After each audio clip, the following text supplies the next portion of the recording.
Abra sua Bíblia aí no livro de Efésios, no capítulo 4. Nós continuamos com a nossa série Metamorfose Ambulante. E eu disse que tinha 3 pregações perdidas, para trás. Essa série que nós falamos no ano passado. E nós vamos encerrá-la hoje, Então nós vamos encerrar a nossa série Metamorfose Ambulante hoje. Vamos começar uma nova série semana que vem, que eu vou falar no final do culto. Uma série assim, eu acho que vai ser, na minha opinião, a melhor série do ano, meu irmão. Esse é um negócio estrondoroso. Mas deixa aberto em Efésios no capítulo 4. Nós temos falado sobre metamorfose ambulante no ano passado, falamos um pouco na semana passada, vamos falar um pouco hoje. E o que é a metamorfose ambulante? Metamorfose, basicamente, é o ato de se transformar em algo novo. É o processo que a lagarta passa e ela se transforma em borboleta. E eu disse que o cristão é o ser que, de fato, vive uma metamorfose. Porque você era um pecador, você era um miserável, e agora você é alguém que consegue produzir algo útil. A lagarta, sim, tem o seu propósito, na cadeia alimentar e no ecossistema. Mas se você tem uma plantinha lá na sua casa, a lagarta, ela destrói tudo aquilo ali, ela come o pé de alface, ela destrói o ambiente ao qual ela vive. Mas após passar por um processo de metamorfose, ela se transforma numa linda borboleta. E aí ela começa agora a colaborar para o ecossistema. Ela não mais agora destrói, mas agora ela poliniza. Ela pega o pólen ali de uma florzinha, ela leva para o outro, ela colabora com esse processo. Assim somos nós, meu irmão, antes de Cristo. Antes de Cristo, você só destruía tudo ao seu redor. Depois de Cristo, nós temos uma capacidade de começar a construir algo. E, de fato, construir algo perpassa por 2 realidades, como diz Tiago 1,27. A verdadeira religião é visitar órfãos e viúvas, aqueles que são minoria, cuidar dessas pessoas e se desviar das coisas do mundo, se desviar das concupiscências, da corrupção do mundo. E é sobre essa segunda parte que Tiago nos orienta que eu quero falar. Porque o evangelho, meu irmão, não se transforma para entrar, mas você entra para ser transformado. Ninguém fala assim, eu vou parar de fumar, não deveria, vou parar de beber, vou parar de prostituir, aí depois eu viro crente. Não, é porque você está levando essa vida que você precisa de Cristo. Então o evangelho você não transforma para entrar, você entra para ser transformado. E a temática é essa, porque depois que você entra em Cristo, você começa a produzir frutos dignos de arrependimento, como diz Mateus no capítulo 3, no versículo 8. Eu produzo coisas, um estilo de vida que é digno dessa vida de arrependimento que agora eu vivo. 2 Coríntios 3,18 vai dizer que nós somos transformados de glória em glória após entrarmos no Evangelho, com o nosso rosto descoberto, refletindo como imagem, espelho a glória do Senhor. Pois a grande temática da nossa fé é a transformação de vida. O grande lance temática da nossa fé é essa: ter uma vida transformada. Se você não está sendo transformado, desde quando você teve um encontro com Cristo, algo muito errado está acontecendo. Eu fui para a igreja, eu tive um encontro com Deus, e eu não melhorei nada, eu não fui transformado em nada. Algo muito errado está acontecendo. Ou você não teve um encontro com Cristo de verdade, ou você como cristão está doente, e você não está crescendo. Está errado, porque de fato os cristãos precisam ser transformados. E eu não estou falando de mudança simplesmente, porque mudança, você pode mudar para pior. Eu conheço crente que mudou para pior, ele era crente, não era cristão, e se converteu e virou pior. Julga mais, é mais preconceituoso, largou a família. Eu não estou falando de mudança, eu estou falando de se transformar para melhor. E só se transforma para melhor quando se tem um padrão. E esse padrão é Cristo. Qual que é o padrão? Qual que é o GPS da transformação? O GPS da fé. O que vai me guiar? Efésios no capítulo 4, versículo 1. Vamos ler o texto.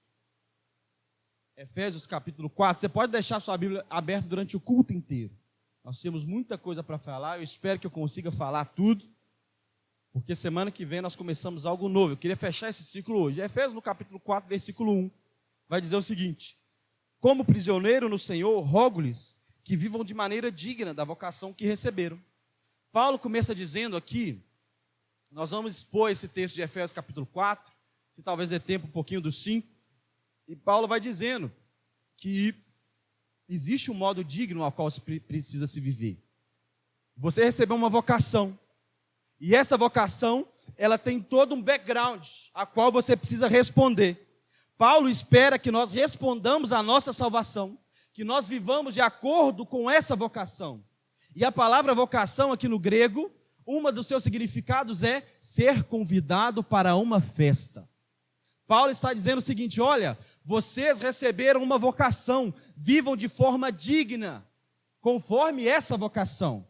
Vocação, um dos significados é, você recebeu um convite para uma festa, se comporte como tal. Imagine que você foi convidado para um casamento.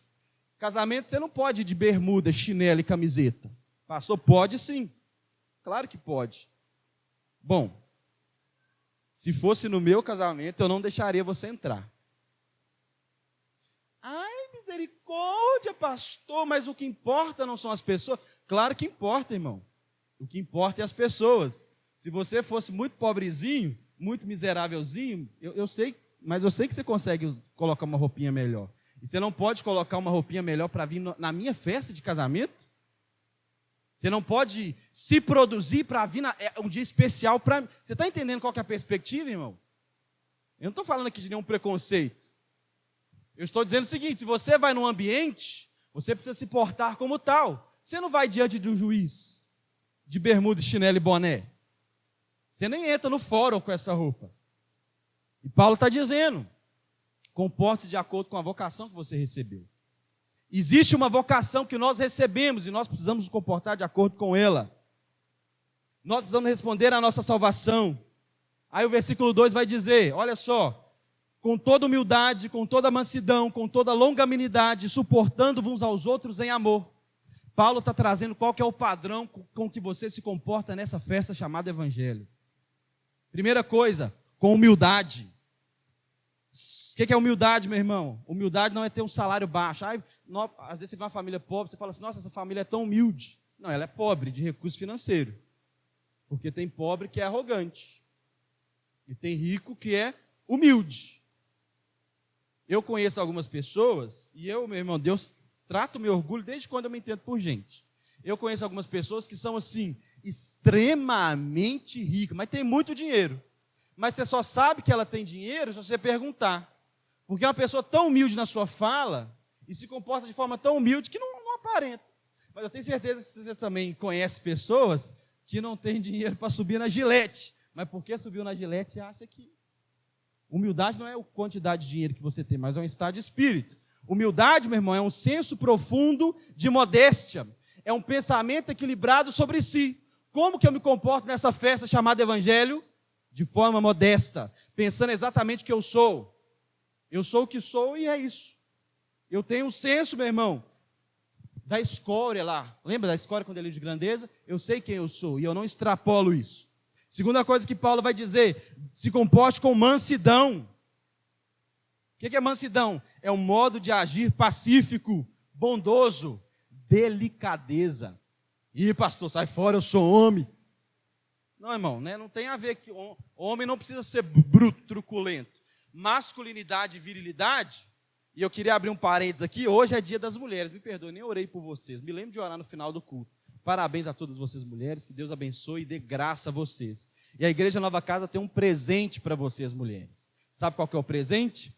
O culto para homens chamado Blitz. Pastor, mas isso não é um presente para mim. É. Porque se você soubesse o tanto que eu vou bater no seu marido aqui, sábado que vem, você me agradeceria. Nós vamos ensinar o seu marido, o seu filho, seja lá quem for, como ser homem de verdade. É o melhor presente que você pode ganhar. É ter um homem que preste dentro de casa. Através da palavra de Deus, sabe, irmão? Que eu estou no pacotão também. Tá? Deus já tem batido em mim há 6 meses, e eu estou carregando esse ódio aqui há 6 meses para... Né? Brincadeira. Mas tudo isso que eu aprendi há 6 meses, estou apanhando, eu vim bater, né? Vou bater em você sábado que vem. Bater com muito amor, né, amor? Né, irmãos? Só até te chamei de amor. Então, meu irmão, o crente age com mansidão, firmeza, delicadeza, irmão.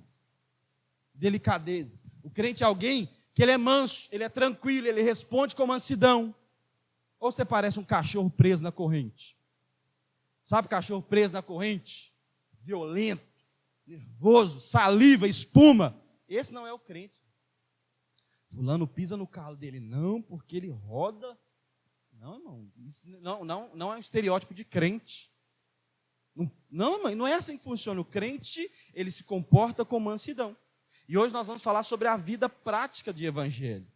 Paulo vai dizer também, haja com longanimidade. Estamos no versículo 2 ainda. Haja com longanimidade. O que é longanimidade?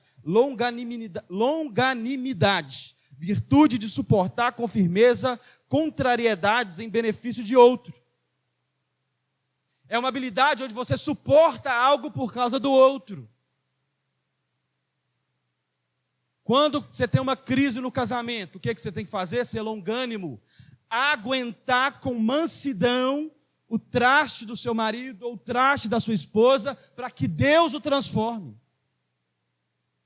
Não é largar ele da primeira vez. Tem um negócio, uma frasinha da internet que eu acho maravilhoso. Diz que o jovem casal chegou para os avós que tinham 70 anos de casado e perguntaram assim, vovô e vovó, como que vocês estão há 70 anos casados? E o vovô e a vovó responderam, porque na minha época nós aprendemos a consertar o que estragava e não a jogar fora. E é da nossa geração jogar fora quando estraga e não conserta. Mas casamento, você precisa ser longânimo para você consertar. Relações interpessoais, familiares, você precisa ser longânimo. Você precisa aguentar. Ah, meu filho está dando trabalho, minha filha está dando trabalho. Ah, essa igreja não cresce, essa célula não multiplica. Você vai ser o quê? Você vai ter longanimidade, meu irmão. Você vai esperar com paciência o benefício do outro. A Bíblia tem 40 versículos sobre paciência, irmão. Você lê um por dia para sobrar 10 ainda. Olha o que vai dizer no versículo Efésios 4:3. Procurem guardar a unidade do Espírito pelo vínculo da paz. Meu irmão, o crente ele guarda a paz. O crente ele anda sempre em vínculo. Igreja não é lugar de treta. Quer dizer, é porque tem um monte de pecador junto. Mas a palavra de Deus diz que nós vamos manter o vínculo da paz, o vínculo do Espírito através da paz. O que mantém a unidade é a paz, irmão. Olha só, pula lá agora para o versículo 14.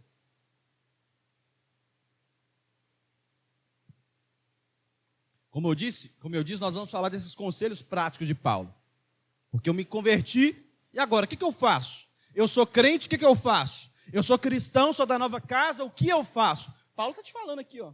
Seja longânimo, seja humilde, seja manso, mantenha a unidade do Espírito. Olha o que o versículo 14 vai dizer.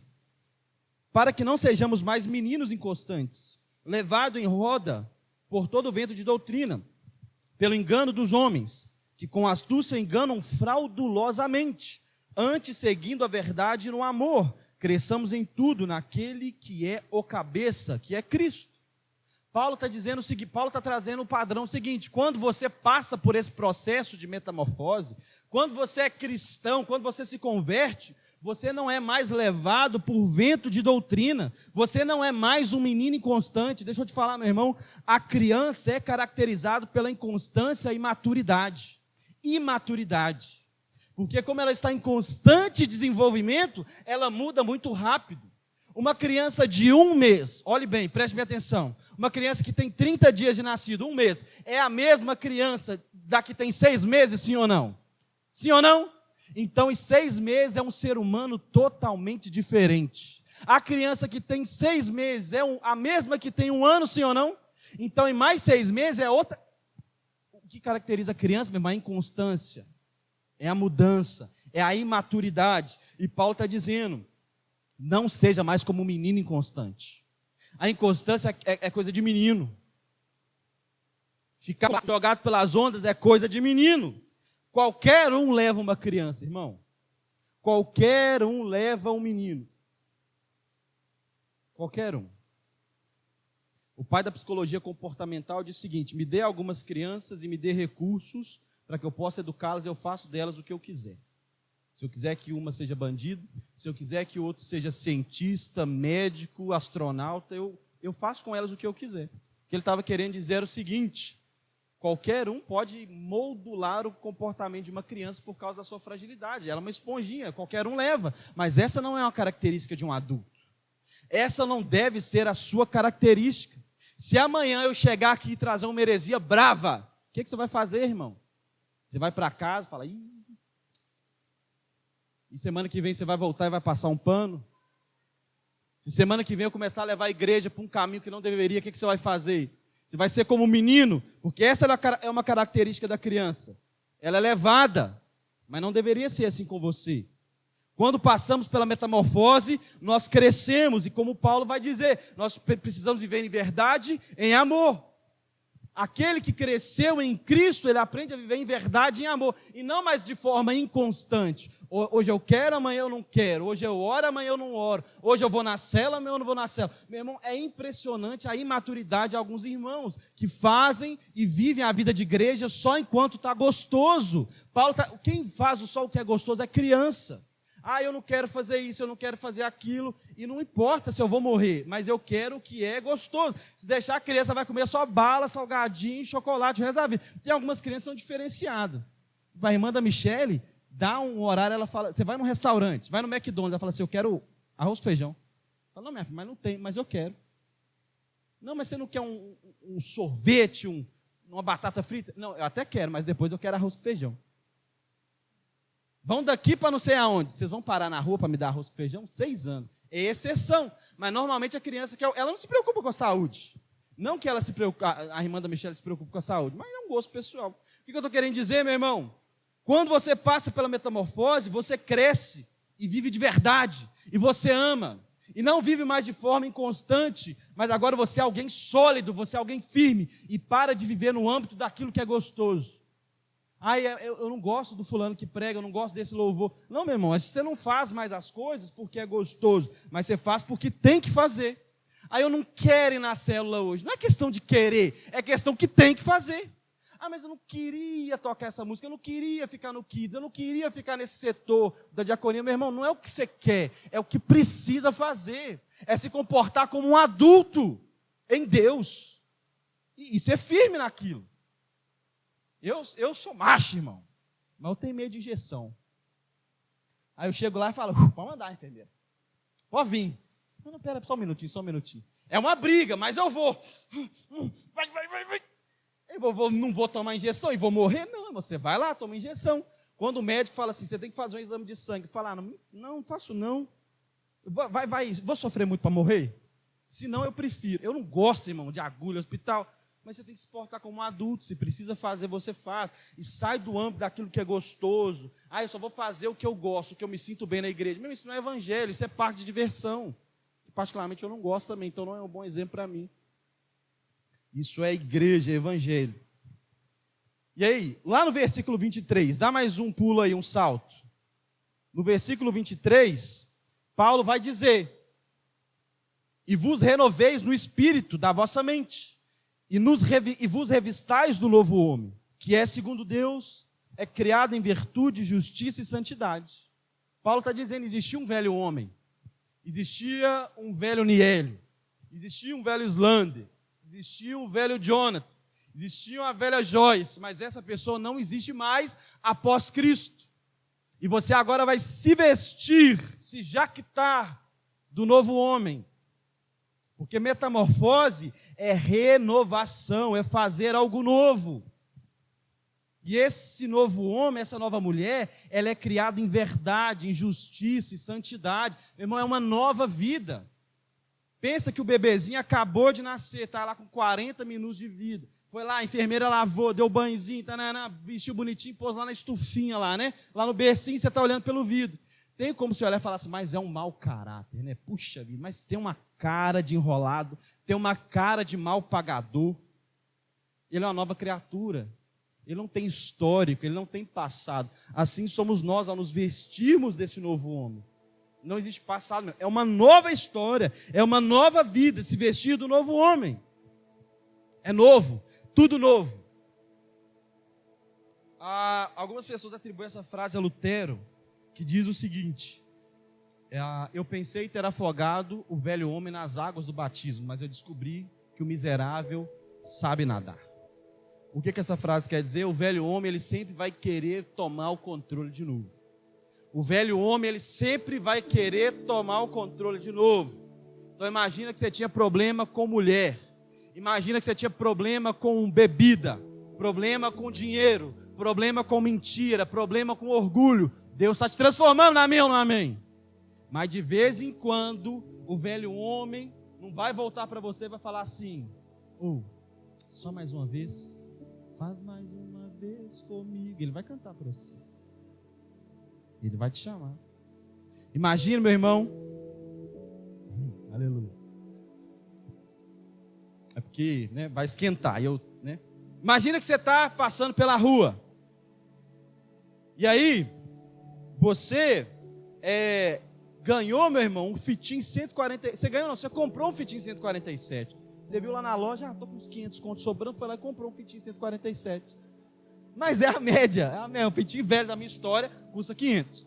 Você comprou um Fitin, R$500, irmão. Documentinho em dia, bonitinho, azul, geladeira, topzera, buzininha. É um carro, sim ou não? Oi, irmão, misericórdia.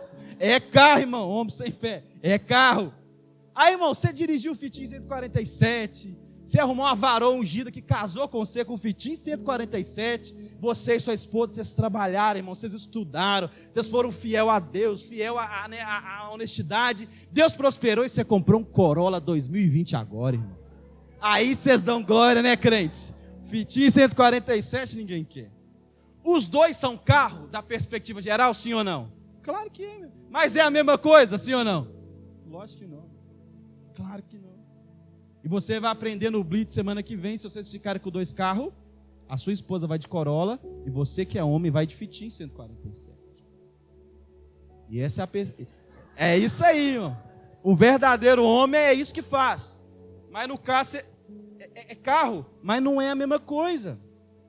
Você continua gente, ser humano, você é o fulano, você é a Maria, você é o João, é o Iata, é o Lucas, mas não é a mesma coisa. Você continua gente, mas não é a mesma pessoa, porque você é uma nova criatura. É uma nova criatura. E essa nova criatura se comporta de forma diferente. O Fitin 147, meu irmão, você suava para fazer aquela manobra ali, aquele trem difícil para estacionar, não tinha ar-condicionado, frio, na chuva você passava apertado. Corolla é tudo diferente. É um carro diferente. A nova vida é uma vida diferente, é tudo diferente. E Paulo, a partir de agora aqui, vai estabelecer algumas coisas extremamente práticas. Olha o versículo 25. Como que eu me comporto nessa festa, nessa vocação? Efésios 4, 25. Portanto, cada um de vocês deve abandonar a mentira, falar a verdade ao seu próximo, pois todos somos membros de um só corpo. Olha que coisa prática. Irmão, você converteu e você era mentiroso? A partir de hoje você não mente mais. Olha que coisa boa, que coisa prática. Aí Paulo vai te dar um motivo. Por que você não mente mais? Porque, meu irmão, a mentira que você conta para um irmão voltará contra você, pois nós somos membros uns dos outros. Você é membro um do outro. A mentira faz mal, sim ou não? E você está fazendo mal para um membro que é do seu corpo. Então a mesma coisa de você espetar a sua mão e achar que só ela vai sentir, né? Não, todo o seu corpo sentirá. A mentira é você dar um copo de veneno para o outro bebê e vocês dois morrem, porque vocês são membros de um só corpo. E Paulo está dizendo, não mintam uns para os outros, mas vivem em verdade. Irmãos, isso é expresso, não minta, viva em verdade. Viva em verdade. Viva de verdade. Fale sempre a verdade, não minta. Não minta, isso é absoluto. Está claro até aqui? Crente não mente, crente fala a verdade. Só que aí isso vai desaguar em outras coisas, porque talvez você tenha a vida muito enrolada. Você peca demais, irmão, sua vida é um pagode, é um trem, é um biribolo, é a bateria da mangueira, o negócio é barulhento. E aí é por isso que você mente, para manter a pose. Fala, pastor, eu não posso parar de mentir, porque se eu parar de mentir, as pessoas vão saber quem eu sou. Percebe que para parar de mentir, você tem que parar aqui na fonte. Então, por isso que às vezes mentir é mais fácil. Ser crente às vezes não é fácil não, irmão. Essa é a parte da cruz. Mas vamos seguir o baile aqui, ó. Versículo 26. Irai-vos, e não pequeis. Não se põe o sol sobre a sua ira. Outro conselho de Paulo: você pode irar, irmão? Claro que pode. Porque Fiat e Corolla ainda é carro. Carro ainda bebe gasolina, não bebe mais que o outro. Se ainda é ser humano ainda fica com raiva, irmão. Fica com raiva. Ser humano fica irado. Você passou um estresse lá no seu trabalho, na sua casa, você vai ficar irado. Isso não é pecado. A Bíblia te dá margem para ficar irado. Qual que é o problema? O que você vai fazer com essa ira? O que isso vai acontecer dentro do seu coração? Bom, você está lá, você e sua esposa, num debate, numa questão lá, para ver o que gasta o dinheiro. Vocês vão acabar estressando, o calor vai aumentar, os ânimos vão se acirrar. O problema é o que vocês vão fazer com esse sentimento. Esse é o problema. E aí Paulo vai dizer: não deixe o sol se pôr sobre a sua ira. Ou seja, hoje, dia 8 de março, o sol se pôs exatamente às 18h18. Então você tem até 18h18 para resolver o seu problema. O que Paulo está dizendo? Não durma com ira no seu coração. Porque se você deixar virar o dia, se você não resolve essa ira, esse troço vai virar outra coisa. Vai virar rancor, pode virar amargura, pode virar um desejo de vingança, ou seja, vai virar pecado. É pecado ficar nervoso, irmão? Não é. É pecado se irar? Não é. O pecado é o que você faz com a sua ira. Está claro até aqui? Alguns irmãos estão assim: glória a Deus, pelo menos com raiva eu posso ficar, né? Nós vamos chegar lá na frente para você que pensou isso. Mas você pode ficar nervoso. O que você vai fazer com isso? Versículo 27. Não deis lugar ao diabo. O que Paulo está dizendo? Paulo, eu acredito, está complementando o versículo 26. Se você dormir com o coração irado, você vai dar lugar ao diabo.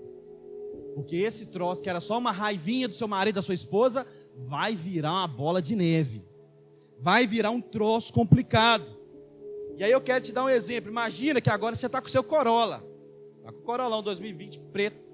Aquela roda de liga leve, irmão. Meu irmão, chega até a arrupiar. Eu tenho vontade de falar em língua e sair correndo. Nossa, aleluia. Está com o Corollão preto, 2020, quitado. E aí você viu um senhorzinho, 65 anos em média, caído na rua, no cantinho assim, irmão, bêbado, perdendo a consciência. E o seu coração se compadeceu, que podia ser o seu pai. E você para, compadecido, e você fala assim: onde é que o senhor mora? Eu moro em tal lugar. Entra aqui, eu vou te levar na sua casa. O senhor nessa idade caído aí, o senhor é um trabalhador, o senhor é um pai de família, o senhor já é avô, você fica compadecido. Mas aí ele fala assim: nossa, que carro bonito, eu queria dirigir daqui até lá em casa. Pode? Você deixaria, irmão? Tá maluco? Tá maluco? Lógico que não, irmão. Quando você deixa dirigir, é exatamente essa expressão: você está dando lugar ao diabo. Você está se colocando numa situação que vai dar errado com certeza. Você se colocou num lugar, meu irmão, que o problema é questão de tempo. É questão de tempo. Tem uma história muito boa que eu ouvi. Diz que o diabo chegou para um homem e falou assim: rapaz, eu tenho uma proposta boa para te fazer. Eu quero te dar uma mansão. Escolhe um bairro de Belo Horizonte. Eu quero um condomínio lá em Venda Nova. Nova Lima, Venda Nova, irmão. Venda Nova nós já estamos. Eu quero uma casa no condomínio fechado lá em Nova Lima. E o diabo falou: vou te dar uma casa, condomínio fechado, triplex, piscina olímpica, quadra poliesportiva, lá em Nova Lima então. Ao crente desconfiado, que sabe que o diabo é enrolado, falou o seguinte: mas o que você quer em troca? Você quer minha alma? Aí o diabo falou: não quero sua alma não, tá maluco? Eu sei que você é crente, a sua alma já pertence a Jesus, eu não posso pegar a sua alma. Eu quero um prego. Então sua casa bonita lá, linda, maravilhosa lá em Nova Lima, eu quero pregar um preguinho, igual esse que está aqui, ó. Quem está vendo esse prego aqui? Tem um preguinho aqui, ó. Só o John está vendo, deve ter sido ele que colocou, né? Tá vendo? Tem um prego aqui. Então o diabo falou assim: vou querer colocar um prego. E você pode até pintar o prego da cor da parede. O crente falou: o quê? Um prego? Para ganhar uma casa, um triplex em Nova Lima? O diabo está fechado. E o diabo deu a casa, irmão. Pensa numa casa maravilhosa, uma casa de cinema. E o crente chegou naquela casa, assinou a papelada inteira. Irmão, que glória, que alegria. O que o crente fez? Foi chamar os irmãos da igreja para inaugurar a casa. Quando um crente compra um apartamento novo, o que ele faz? Pastor, quero fazer um culto de ação de graça na minha casa. Então ele foi fazer o culto de ação de graça. Quando ele chega, meu irmão, na casa nova, o primeiro dia, tem uma carniça de um porco em decomposição pendurada no prego. O porco podre, irmão, sai no lava, sai no mosquito. O trem estava fedendo o quarteirão inteiro. E aí o crente chegou e falou: diabo, rapaz, não, o que é isso que você fez aqui? Você está doido? Tira esse troço da minha casa. Esse troço está estragando a minha casa. O diabo falou: não, a casa é sua. Você faz com ela o que você quiser. Mas o prego é de quem? O prego é meu. Dá lugar ao diabo. O diabo não precisa de muita coisa. O diabo não precisa de muito, meu irmão, para zoar a sua vida. Eu não estou aqui querendo empoderar o diabo além daquilo que Cristo permite. Mas o que eu estou querendo dizer é o seguinte, meu irmão: não ache que é só uma conversa, não ache que é só uma olhada, não ache que é só um detalhezinho. Esperto. Não dê lugar ao diabo. Fuja da aparência do mal. Aí, Efésios 4:28, segue os conselhos de Paulo. Olha só, aquele que furtava, não furte mais. Antes, trabalhe fazendo com as mãos aquilo que é bom, para que tenham que repartir com aqueles que têm necessidade. Olha o que Paulo está dizendo. Você converteu, meu irmão, você roubava? Não rouba mais não. Agora, pelo contrário, você vai trabalhar. E agora, Paulo, agora crente, além de trabalhar e não roubar mais, você vai produzir algo para compartilhar com aqueles que não têm. Não basta se converter, meu irmão. Você tem que inverter os polos. Você tem que inverter. Não é só parar de fazer algo. Mas agora eu devo produzir algo para mim e para o outro. Porque se você vem para a igreja e você só para de fazer aquilo que você fazia, você vira um poste. Você vira um enfeite, um cone. Para que serve um crente santo? Para nada, irmão. Ah, era maconheiro, ladrão, traía a mulher, agora vem para a igreja e parou de fazer isso tudo. Isso serve para quê? Para que isso serve, irmão? Santidade, ela vem por um propósito. Santidade não vem para enfeite. O castiçal, o altar e todas as outras elementos do templo, eles eram santificados. Ou seja, era exclusivo. Não podia tocar, não podia fazer outra coisa, porque ele era santo. Por que ninguém podia, tocar? Porque era santo. Porque ele tinha um propósito. Ele só era santo porque tinha um propósito. O crente só é santo porque tem um propósito. Então por que Paulo está dizendo, não roube mais? Porque agora você vai trabalhar. Você vai inverter o polo. E agora você vai começar a ajudar quem não tem dinheiro. Percebe? Não é só parar de fazer algo, mas é inverter o polo. E agora eu deixei essa prática, eu trabalho e agora eu ajudo o outro. Você que tinha depressão, Cristo te curou. Agora você vai ajudar outras pessoas a sair da depressão. Você, meu irmão, que era viciado, Cristo te curou. Agora você ajuda outros, meu irmão, a sair do vício. Você que era mentiroso, parou de mentir. Agora você só fala a verdade e incentiva os outros a verdade. Você está entendendo? Ser cristão, meu irmão, é sair de um lugar de prejuízo e produzir algo. Essa é a realidade de Cristo. Olha o versículo 29. Não saia da sua boca nenhuma palavra torpe, mas só que for boa para promover a edificação, para que dê graça aos que ouvem. Paulo está continuando com as orientações. Olha só, meu irmão, agora você é crente, não pode sair qualquer palavra torpe da sua boca. Sabe o que significa a palavra torpe? Significa nojento.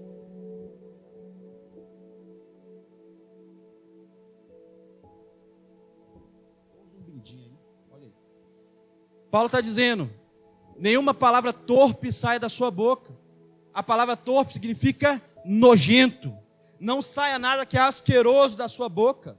Não fale nada que seja incompatível com a fé que você tem. Ah, pastor, mas eu sou assim, eu falo muito. Ontem nós falamos sobre rótulos. E que o Jim falou uma frase maravilhosa. Os rótulos causam guerra. E os rótulos te forçam a tentar ser algo que você não é. Isso é uma tragédia. E às vezes você é essa pessoa.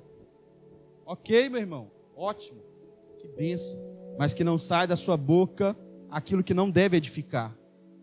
Pelo contrário, que sai da sua boca apenas aquilo que constrói. Eu falo muito. E aquele que fala muito é tentado, às vezes, a falar besteira. Mas meu irmão Paulo está dizendo que só sai da sua boca aquilo que edifica, aquilo que constrói. Aquilo, meu irmão, que vai mudar, que vai acrescentar a vida do outro. Se você não tem nada para falar, ou aquilo que você tem para falar traz prejuízo, cale-se. Às vezes o cristão calado é um poeta. Se você não tem nada para falar, irmão, cale-se. Se você não tem nada para edificar, cale-se. Se você não tem nada para construir, cale-se. Se a sua fala não irá trazer graça, cale-se. Mas quando falar, edifique os outros.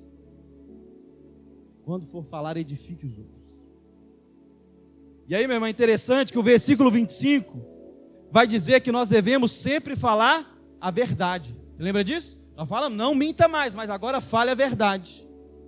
E agora esse texto aqui que nós acabamos de ler, ele está trazendo, meu irmão, como que você deve falar a verdade. Qual é a verdade que você tem que falar? A verdade que traz graça, a verdade que edifica, a verdade que constrói algo. Aí deixa eu te falar uma coisa.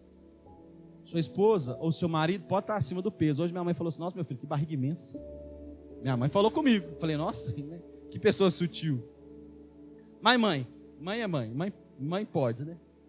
Mãe pode. Mãe é santa. E aí, mas às vezes sua esposa está acima do peso, seu marido está acima do peso. Você pode falar a verdade? Claro que pode. Em graça e edificando. Então você não vai falar para ela assim, não, né, você podia ir para a academia. Você vai falar, nós vamos para a academia. Se sua esposa está gastando muito, ou seu marido está descontrolado, você vai falar a verdade, em sabedoria e em graça, edificando. Nós precisamos melhorar. Você não vai falar para a esposa, misericórdia, que mulher que é essa? Eu escutei uma história, irmão, de uma esposa que gastava muito. E o ladrão roubou a carteira do marido, levou o cartão de crédito, levou tudo. E aí o pastor falou assim, ô irmão, mas você não vai na delegacia dar queixa não? Ele falou, não pastor, deixa o cartão de crédito com o ladrão, ele gasta menos que a minha esposa. Mas isso não acontece na nova casa. Aqui nossa finança é saudável. Então você, marido, que é descontrolado, aprenda a esposa a falar com amor e com graça, a trazer algo que vai edificar. Se você falar para ele, seu moleque, seu descontrolado, seu irresponsável, o que você está edificando? Mas quando você fala, nós precisamos melhorar, nós precisamos controlar as nossas finanças. Olha esse vídeo que eu assisti no YouTube aqui, que fala sobre controle financeiro. Vamos tentar pôr em prática. Percebe a diferença, irmão? Você falou a mesma coisa, de forma diferente, que sai da sua boca só coisas que trazem graça, só coisas que edificam. A verdade não edifica e não traz graça, cale-se, ela é desnecessária. Totalmente desnecessária. Totalmente desnecessária. Pastor, mas eu sou verdadeiro. Se a sua verdade não edifica e não traz graça, cale-se, pois ela é desnecessária, irmão. Desnecessária. Não, mas você engordou, hein? Não, mas sua maquiagem está carregada, hein? Não, aí, uma vez, meu bem, vou ter que contar esse exemplo. Ela não sabe, então, ela foi para a faculdade, e aí foi, né, com cabelo natural, e uma colega falou assim, não deu tempo de arrumar o cabelo? Não, filho. Deu tempo. Algum problema? Então, irmão, eu estou falando sobre evangelho prático, mas eu não, Jesus, deixa eu voltar aqui.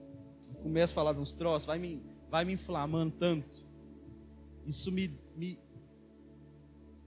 Eu assisti um vídeo essa semana de uma menina negra americana, cabelo bem crespo. Isso, meu irmão, pensa num negócio que mas consegue me destruir. E ela olhou para a mãe e começou a chorar e falou assim, mãe, eu sou horrorosa, eu sou feia. E ela em prantos começa a chorar, por causa do cabelo e por causa da pele. Aí, meu irmão, a esquerda que habita em mim, isso me arrebenta. Então, meu irmão, o que você... A sua opinião sobre o cabelo de alguém não importa, não é problema. Deixa eu abrir um parênteses aqui. Você viu uma mulher com cabelo natural, que ela alisava o cabelo a vida inteira. E agora ela está usando cabelo natural. Todo esse processo cultural que nós estamos passando. E você fala assim, nossa, você ficava tão mais bonita de cabelo liso. O que você está falando para ela? Naturalmente você é uma pessoa feia. Deus te errou ao fazer de cabelo cacheado. Porque você fica mais bonita de cabelo liso. Ai, pastor, irmão, chora, conversa com a minha mão. É isso. É isso. É isso. É isso. Você é tonto e não entende?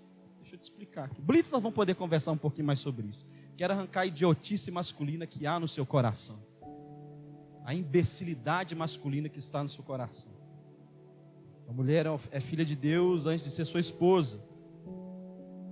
Pensa que você tem um coronel da Polícia Militar de Belo Horizonte. Não é só o coronel, mas ele é o comandante da Polícia Militar de Belo Horizonte. É um homem poderoso, sim ou não? Você falaria com a filha dele de qualquer jeito? Por que você fala com a sua esposa que é filha de Deus de qualquer jeito? Por que você trata as irmãs e mulheres...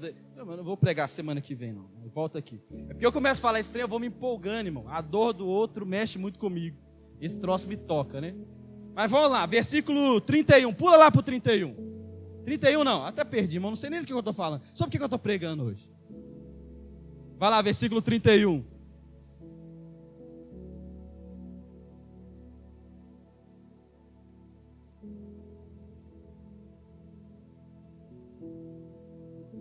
Irmão, é importante. Eu acho que eu pulei um pouquinho aqui. Deixa eu voltar aqui, Efésios 4, que eu não anotei. Tinha um versículo que eu queria comentar com vocês. 29, isso. Não saia da sua boca, olha o 29 aí comigo. Não saia da sua boca nenhuma palavra torpe, mas só que for boa para promover edificação e para promover graça. Olha o 30. Não entristeçais o Espírito Santo de Deus, no quais estão selados para o dia da redenção. Olha o que a palavra de Deus está dizendo. Não entristeça o Espírito Santo. E às vezes as pessoas tentam humanizar o Espírito Santo. Olha, não, o Espírito Santo ele é uma pessoa. De onde você tirou isso, irmão? Porque ele tem sentimentos e porque ele pode se entristecer, ele é uma pessoa? Deixa eu te falar. Todos os sentimentos e emoções foram criados pelo próprio Deus. Resumir aquilo que Deus criou, a sua própria criação, é tolice. Não é porque o Espírito Santo tem o poder de se entristecer, ele é um ser humano como nós. Tá, didaticamente é importante que você entenda isso. Mas o que eu quero dizer é que existe uma possibilidade do Espírito Santo se entristecer. Quando? Quando eu cometo tudo isso que nós estamos falando aqui. A tristeza de Deus... Sabe, meu irmão, quando você peca, quando você está numa palavra como essa, e você está sendo exortado, você está tomando, e você está olhando para a sua vida, e seu coração começa a apertar, o seu coração começa a entristecer. Deixa eu te contar uma novidade, não é você que está ficando triste aí dentro, quem está se entristecendo é o Espírito do Senhor. Todas as vezes que você peca, e você fica mal, não é você, João, Maria, José, que está triste, mas é o próprio Espírito Santo. Por quê, meu irmão? A palavra de Deus vai dizer, em 2 Coríntios, no capítulo 7, 9, a tristeza, segundo Deus, produz arrependimento, que leva à salvação e não remorso, mas a tristeza, segundo o mundo, produz morte. Nós não conseguimos nem nos arrepender por nós mesmos, nós não conseguimos nem orar, nós não sabemos como vem orar, como orar, porém o Espírito Santo intercede por nós. Meu irmão, você não consegue nem se entristecer. O ser humano gosta de pecado, mas o Espírito que habita em nós produz tristeza. Você lembra de Pedro e Judas? Pedro pecou e chorou amargamente. Judas também pecou e deu cabo da própria vida. Pedro teve tristeza produzida no seu coração, que levou à salvação. Judas teve remorso produzido no coração, que levou à morte. Não entristeça o Espírito Santo. Não entristeça. Olha o versículo 31. Toda amargura, toda cólera, toda ira, gritaria, blasfêmia, todas as malícias sejam tiradas de dentro de vós. Vocês são novas criaturas, vocês passaram por uma metamorfose. Isso não cabe mais dentro da relação, isso não cabe mais dentro da vida de vocês. Amargura, tristeza, ira, cólera. Crente amargurado. O que é amargura, irmão? Pensa no sabor de um alimento amargo. Jiló é amargo, né? Aquela bolinha que parece ervilha, como é que chama? Jurubeba, irmão. Você mastiga aquele troço. E o que é amargura? É uma alma que vive essa realidade. A amargura é uma tristeza profunda, que ela pode vir por falta de perdão. Irmão, é uma tristeza que traz angústia. É uma alma amarga que tira o sabor da vida. Uma decepção, uma traição, uma coisa que você ouviu e não gostou, um abandono, aquela decepção que você teve mesmo, aquela amargura, a traição de um parente, aquele troço que você não resolve, e aquele troço vai azedando, vai amargurando a sua alma, meu irmão. E aí toda vez que toca naquele assunto, o seu rosto transforma. Você é amargurado, você é magoado, porque te tocaram um dia, porque falaram com você um dia, e a sua alma está amarga. Paulo está dizendo, tira isso do seu meio. Amargura, meu irmão, gera ansiedade. Você sabia disso? O que é ansiedade? A ansiedade é um estado de alerta do cérebro. Você vê um cachorro imenso vindo correndo à sua frente, você fica ansioso, taquicardia, a adrenalina sobe, seu cérebro libera cortisol para você poder dar um pique, você correr, fugir. E aí o que acontece depois que passa? Você esfria. O cérebro de alguém, meu irmão, que é amargurado, ele é ansioso o tempo todo, porque ele não quer viver aquilo de novo. Então ele fica em estado de alerta 24 horas, o tempo todo, irmão. O cérebro dele está liberando cortisol, que é um hormônio que controla o estresse, o tempo todo. Qual que é o problema disso, pastor? Porque cérebro ansioso adoenta o corpo. Excesso de cortisol no corpo te deixa doente. Você já ouviu falar do negócio de gastrite nervosa? Fica nervoso, o estômago dá problema. Excesso de cortisol no corpo. Seu cabelo começou a cair, você foi no médico. Você está estressado? Você está passando alguma situação difícil? Você deu um tanto de mancha vermelha no corpo. Foi no médico, fez exame, não deu nada. Você está estressado? Está passando por alguma coisa? Pressão alta, começou a engordar demais. Osteoporose. Você sabia que a ansiedade gera osteoporose? O que é osteoporose? É uma perda de massa do osso. A ciência já comprovou que a ansiedade gera osteoporose. E sabe o que Davi fala no Salmo? Quando ele estava amargurado por causa do seu pecado. Olha o que Davi vai dizer. Salmo 32, 3. Quando eu guardei em silêncio, envelheceram os meus ossos pelo bramido que eu queria dar todo dia. O fato de Davi ter guardado essa amargura no coração, o osso dele ficou doente. Osteoporose, irmão. O que a ciência descobriu hoje, Davi já estava vivendo e escrevendo há muitos mil anos atrás. Arranque do seu meio toda amargura, meu. Manda isso embora. Resolve o que tem que ser resolvido. Tira esse azedume do seu coração, esse coração peludo.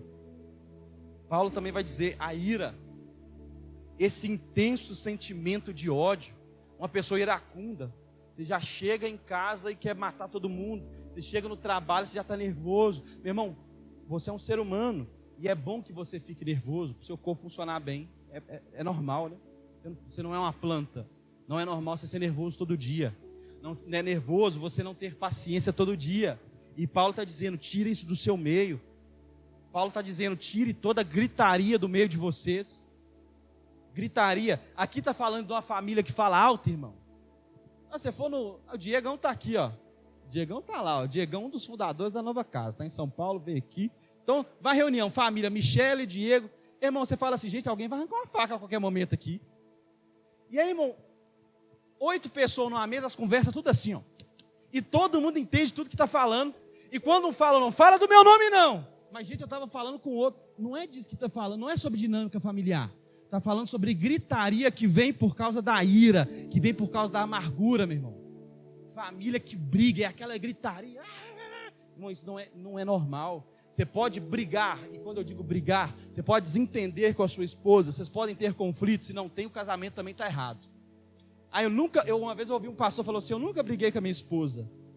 Eu falei, ou vocês não são casados de verdade, ou vocês estão vivendo uma grande farsa, onde ninguém consegue ser quem é de verdade. Você nunca brigar com sua esposa, então tá errado. Mas também quem briga todo dia está errado.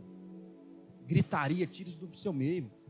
Gritaria, e ofende, e grita de cá. Não, meu irmão, adulto não conversa assim. Adultos, vocês sentam no sofá, vocês olham para o outro e ponderam. E quando o negócio sobe demais, opa, pausa. Para a gente não perder a razão. Estou pregando para mim, irmão. Porque quando o negócio começa, eu não quero parar. Agora você quer brigar, agora eu vou ganhar. Então o Espírito Santo, ó, Paulo também vai dizer, tire do seu meio toda blasfêmia. O que é blasfêmia? Difamação do nome de alguém. Aqui não é blasfêmia contra Deus, porque Paulo está escrevendo para crente. Crente não blasfema contra Deus. Paulo está dizendo, tire toda blasfêmia do meio de vocês, toda difamação do nome de alguém. Menina, você ficou sabendo o que fulano de tal fez? Menina disse que isso, meu irmão. O que é difamar? Duas palavrinhas no latim, dis, o sufixo dis significa destruir, e fama, que é reputação. Então difamar é destruir a reputação de alguém. Isso é perigosíssimo. Ontem, sabiamente, o Jim falou sobre isso, sobre os rótulos. Talvez uma pessoa, ela não é bem aceita em um meio, porque você falou mal dela. Grandes amizades deixaram de ser feitas porque você difamou alguém. Pastor, mas a verdade dele é ruim. Eu não tenho culpa disso. É verdade, mas é uma meia verdade. Falar a verdade sobre alguém, ok, mas qual é a intenção do seu coração? Falar que o vereador X é ladrão, sendo que ele é ladrão, ok, se ele é. Falar que o pastor X é corrupto, se ele é, ok, mas qual é a atitude do seu coração em espalhar essa notícia? É um irmão, um amigo que está querendo ir para a igreja desse pastor corrupto? Tudo bem se alertar os olhos dele, mas você está fazendo uma live para dizer para céus e terra o quão bandido ele é? Por quê? Você quer que ele pereça? Você quer que as pessoas saibam o quão desgraçado ele é? Tudo bem. A verdade continua sendo verdade, mas você perdeu a sua essência em Deus. O fato de você espalhar uma verdade reforça essa verdade, mas você perde a sua essência em Deus. Eu já me arrependi muito, meu irmão, em contar a verdade sobre a vida de homens públicos que não acrescentaram em nada, só fizeram as pessoas odiarem mais aquele. Eu não estou falando de alguém que traz prejuízo a nível público, e essa pessoa deve ser repreendida em público. Eu, enquanto pastor, me sinto na liberdade de orientar os irmãos. Quando eu vejo um tanto de salafrário que está bombando na mídia, irmãos, não escute de fulano, porque fulano é um herege. Mas que não haja prazer no nosso coração em destruir a reputação de outrem. Tire todas essas coisas do seu meio.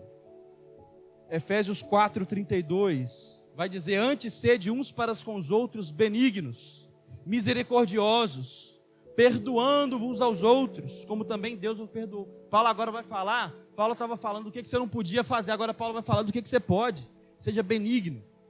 O que é benigno? Alguém que é bondoso, é humano, ele é cortês. O crente é um cidadão, meu irmão, evoluído, passou pela metamorfose, ele é bondoso. Ele está no ônibus, ele não finge que está dormindo. Nem glória a Deus. Ele não finge que está dormindo. Hoje eu e a Michelle, nós estávamos subindo para a igreja, aí eu vi que alguém caiu. Eu falei, nossa, caiu uma criança. Quando cheguei mais perto, era uma senhora A gente parou o carro, já ia descer, mas uma pessoa já tinha ido ajudar a levantar. O crente, ele é cortês, irmão. Ele é bondoso.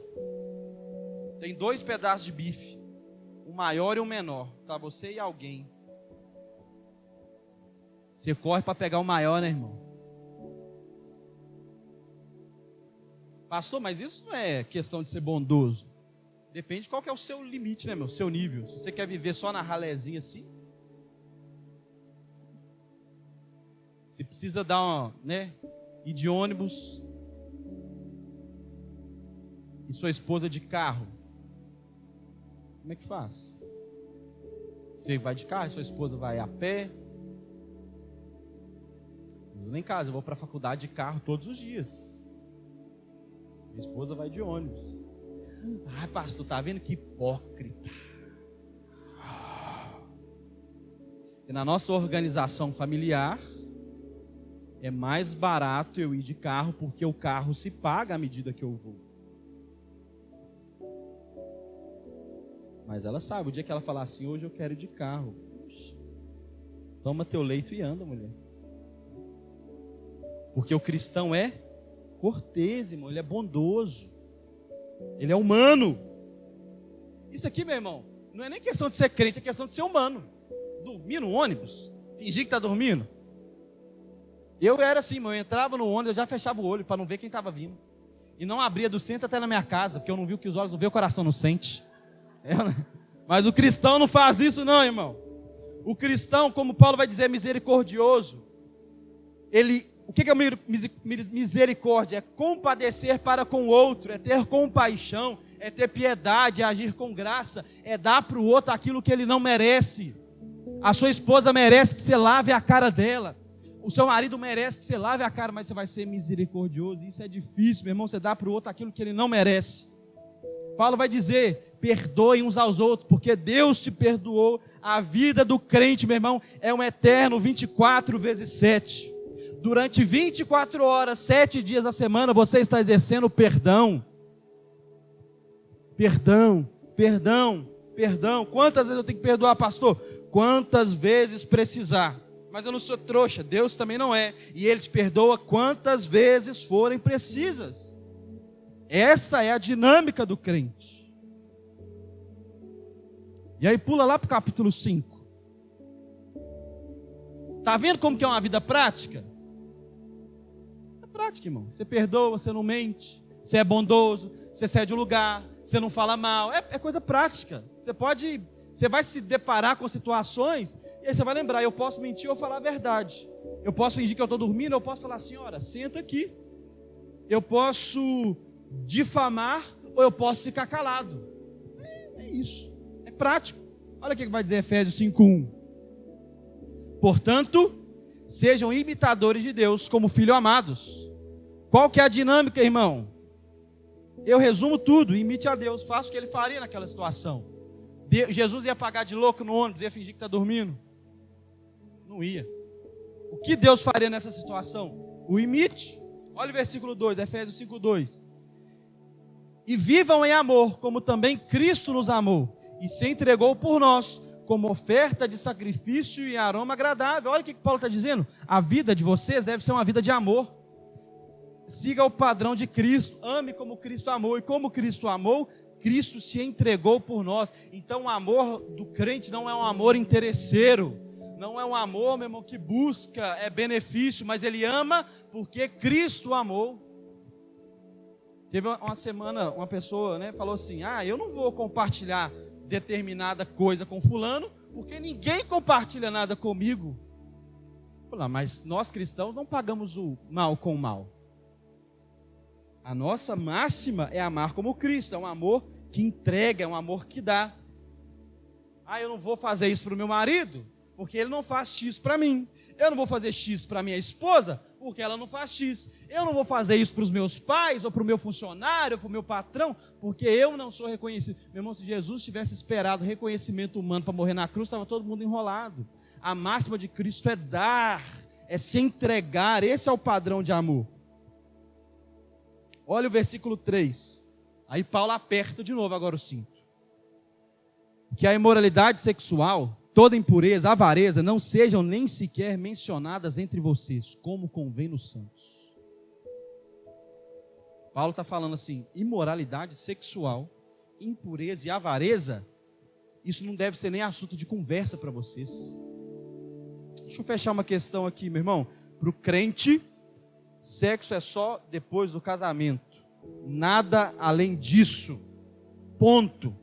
Qualquer coisa fora disso é pecado. Ai, pastor, que discurso fundamentalista. Qualquer relação ou ato libidinoso sexual antes do casamento, do matrimônio, é pecado. Ponto. Ponto. Não dá para relativizar isso. E Paulo está dizendo, isso não deve ser nem assunto para vocês. Isso não deve nem permear as rodas de conversa. Eu não estou dizendo, meu irmão, de um casal que se aconselha com outro casal. De um casal que compartilha as dificuldades de intimidade com outro casal. E mutuamente, com respeito e decência, eles se ajudam. Paulo aqui está falando de impureza. De um desejo sexual que não pertence, porque o coração está sujo. Avareza, meu irmão, que é um desejo ávido por aquilo que eu não posso ter. Isso não é para nós. Você pode passar lá em frente à Honda e falar, ô Honda Civic, vem em mim. Você pode passar em frente à Toyota e falar, ô Corolla 2020, vem em mim. Pode, meu irmão. O problema é a avareza. Quando isso toma o seu coração de tal forma que isso se transforma em um ídolo.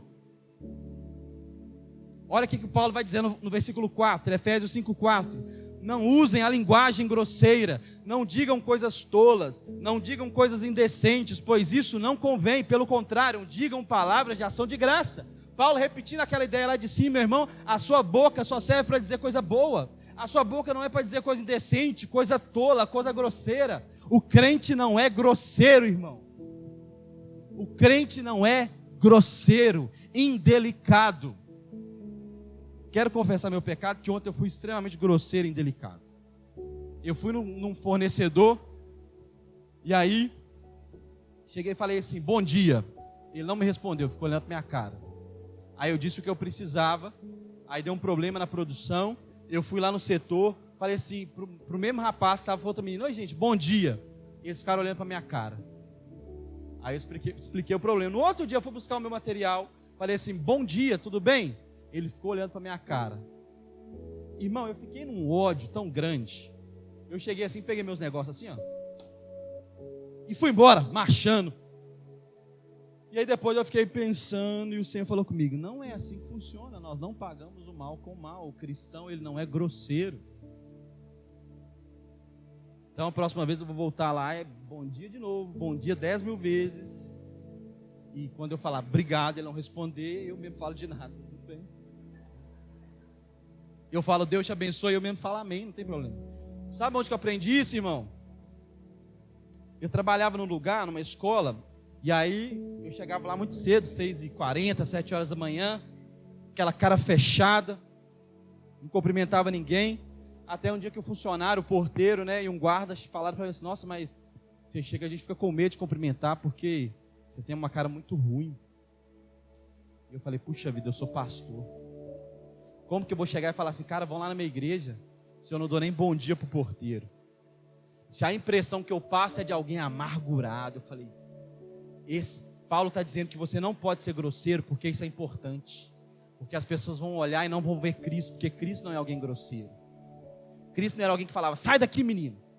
Cristo era aquele que chamava as crianças para perto. Não usem linguagem grosseira. Olha o versículo 5, eu estou acabando. Fiquem sabendo disso, nenhuma pessoa imoral, impura, avarenta, porque avarenta é idolatria, tem herança no céu. Olha só, meu irmão, a avareza é a idolatria. Aquilo que você deseja demais se torna um Deus para você. Por isso que a palavra diz, busque primeiro o reino de Deus, e as demais coisas vos serão acrescentadas. Deixa eu ver aqui. Olha só o que Paulo vai dizer no 5:11. Eu vou pular algumas coisas aqui, depois você lê o capítulo todo em casa. Senão não vai dar tempo. Olha o versículo 11. 5:11. Não sejam cúmplices nas obras infrutíferas dos filhos das trevas. Pelo contrário, tratem de reprová-los. Paulo está dizendo, não seja cúmplice do pecado dos outros. Não faça parte do pecado dos outros, mas repreenda, reprove. O que é isso? Na hora que o pessoal estiver falando pornografia, você tem que falar, cala a boca que eu sou crente, eu sou santo? Não é isso. Mas as pessoas precisam saber que você não concorda, que você não compactua com aquilo. Não compactua. Eu fazia parte de um grupo de alguns amigos, de um período da minha vida, e aí o grupo todo dia mandava pornografia. E aí eu saí uma vez por conta própria, falei, esse troço não é para mim. E aí passou uns 2 anos, me colocaram de novo. Até que um dia a Michelle pegou meu celular e falou, que negócio que é esse aqui?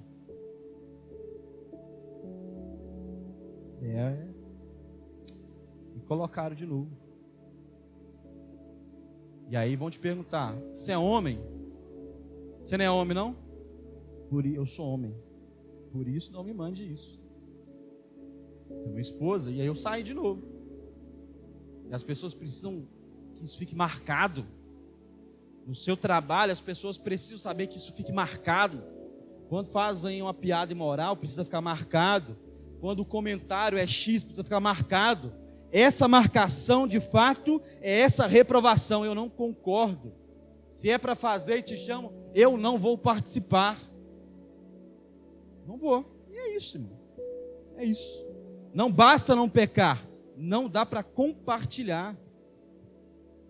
Aí, olha só no versículo 15 e 16. Portanto, tenham cuidado com a maneira como vocês vivem. Não vivam como tolos, mas como sábios, aproveitando bem o tempo, porque os dias são maus. Paulo está dizendo, meu irmão, seja esperto, seja sábio, saiba entrar, saiba sair, porque os dias são maus. Olha o versículo 17. Por essa razão, não sejam insensatos, mas procurem compreender qual é a vontade do Senhor. Olha, Paulo está dizendo, não seja insensato. A palavra insensato significa não seja sem juízo. Não seja, meu irmão, um da lua, um perdido. Mas descubra qual é a vontade do Senhor. É orar e falar, Deus, qual que é a sua vontade para mim? Não, meu irmão, isso faz parte. Mas a vontade do Senhor é essa exposição que nós estamos fazendo. Não minta, não calunie, sirva em amor. É isso, essa é a vontade de Deus. Essa é a vontade de Deus, meu irmão. E aí o versículo 21, para nós finalizarmos, vai dizer, sujeitem-se uns aos outros no temor de Cristo. O que é sujeitar, meu irmão? É obedecer, é conformar, é se deixar dominar, é ser maleável nessa relação, nessa troca. O crente não pode ser cabeça dura, irmão.